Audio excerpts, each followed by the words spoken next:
The mysterious of what age nowadays and how its bones got into the cave are inextricably knotted with the question of how old those bones are, and for the moment no one knows. In East Africa, fossils can be accurately dated when they are found above or below layers of volcanic ash, whose age can be measured from the clock-like decay of radioactive elements in the ash. And Malapa Burger had gotten lucky.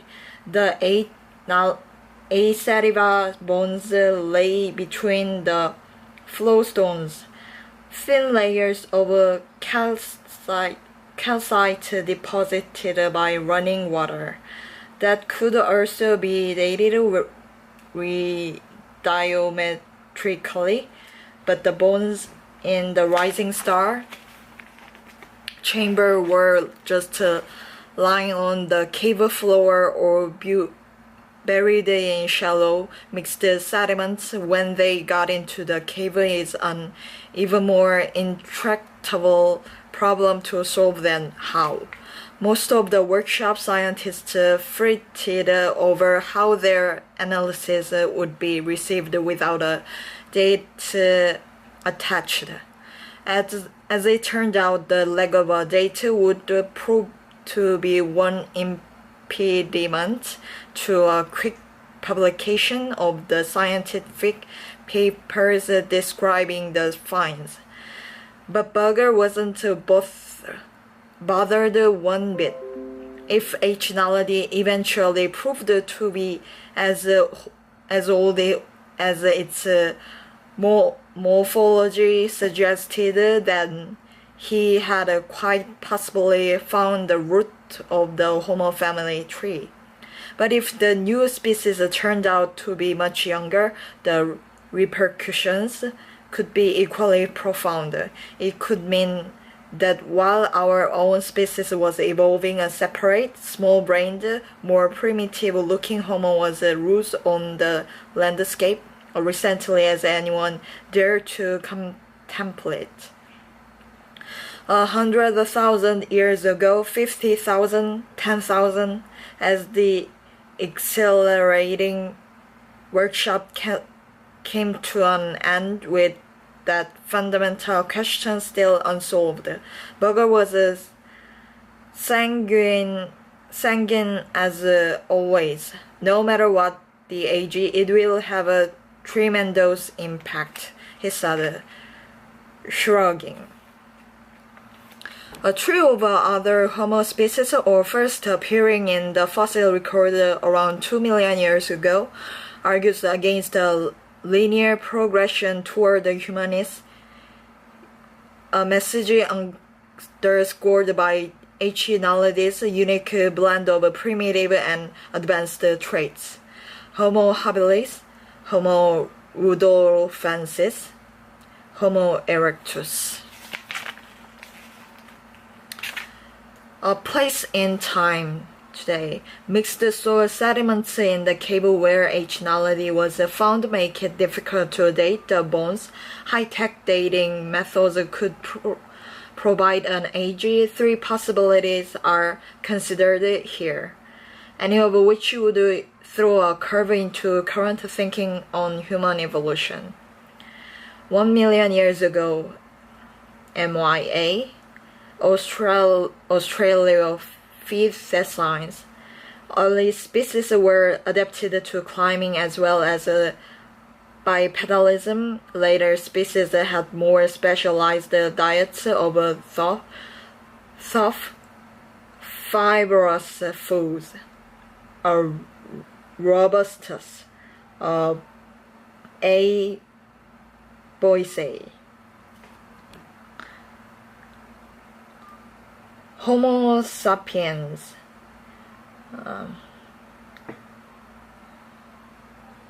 A recent cousin. If H. naledi is less than 1 million years old, then our ancestors shared the African landscape with a small-brained form of Homo, much more recently than thought. Homo sapiens, H. neanderthalensis, H. heidelbergensis, H. naledi. Homo long lower legs were adapted to walking and running, smaller teeth and larger brains in later H. erectus could indicate hunting and eating more meat. H. erectus, H. rudolfensis, H. habilis.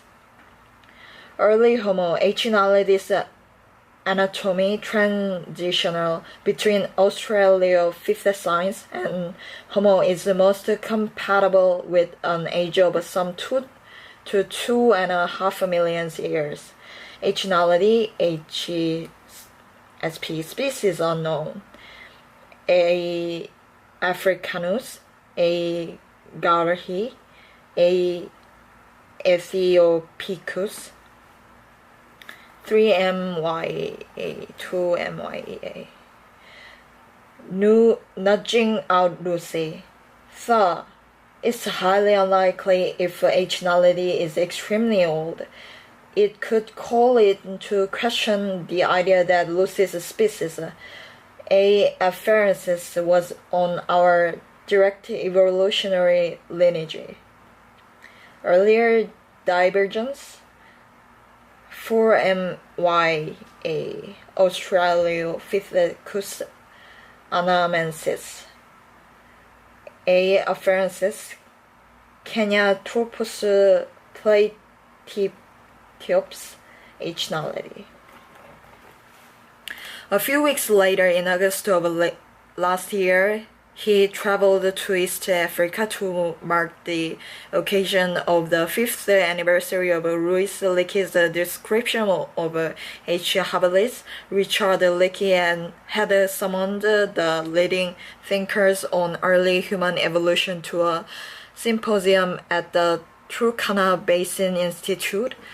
The research center he, along with the State University of New York at Stony Brook, had established near the western shore of Lake Turkana in Kenya.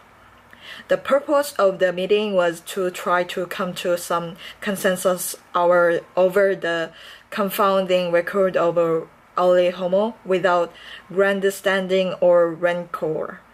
Two vices endemic to paleanthropology.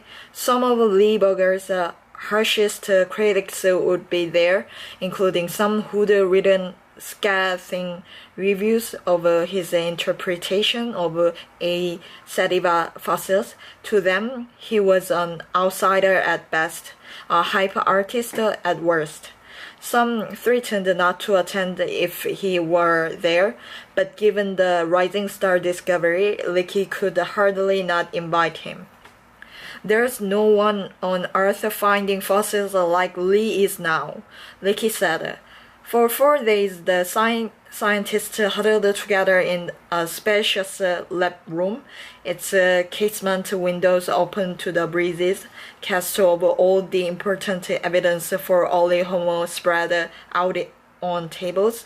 One morning, Meev Leakey, who's also a National Geographic explorer in residence, opened a vault to reveal brand new specimens found on the east side of the lake, including a nearly complete foot. When it was his turn to speak, Bill Kimball of the Institute of Human Origins described a new Homo jaw from Ethiopia dated to 2.8 million years ago, the oldest member of our genus yet. Archaeologist Sonia Harmond of Stony Brook University dropped an even bigger bombshell. The discovery of dozens of crude stone tools near Lake Turkana dating to 3.3 million years ago. If stone tools originated 500,000 years before the first appearance of our genus, it would be hard to argue anymore that the defining characteristic of a Homo was its technological ingenuity. Burger, meanwhile, was uncommonly subdued, adding little to the discussion until the topic turned to a comparison of A. sativa and H. habilis. It was time. More of interest perhaps to this debate is a rising star, he offered. For the next 20 minutes, he laid out all that had happened. The scrandicious discovery of the cave, the crash analysis in June, and the gist of its findings, while he talked a couple of casts of rising star scars were passed hand to hand. Then came the questions. Have you done a craniodental analysis? Yes. The H. naledi scar and teeth placed it in a group with Homo erectus, Neanderthals, and modern humans, closer to H. erectus than H. habilis is? Yes. Are there any tooth marks on the bones from carnivores? No. These are the healthiest that individuals you ever see. Have you made progress on the dating? Not yet. We'll get a date sometime. Don't worry. Then, when the questions were over, the gathered Doyons did something no one expected, list of all burger. They applauded. What Naledi says to me is that you may think the fossil record is complete enough to make up stories, and it's not. Fred grinned.